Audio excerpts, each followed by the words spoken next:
A fixed-rate mortgage is one of the most common ways to finance a home. Let's break down how this loan structure works. The defining feature of this loan is stability. Your interest rate stays the same for the entire life of the mortgage. Most borrowers choose between a 15 or 30-year term.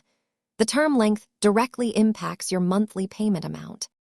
Because the interest rate is locked, your monthly principal and interest payment remains constant, making it much easier to manage your personal budget. The alternative is an adjustable rate mortgage, which might start cheaper, but can increase over time depending on economic conditions. As this chart shows, the core benefit is consistency. Even decades later, your base mortgage payment remains exactly the same. Remember that, while fixed rates provide safety, you should always review the total interest paid over the life of your specific loan.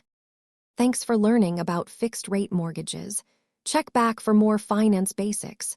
Educational content, not financial advice.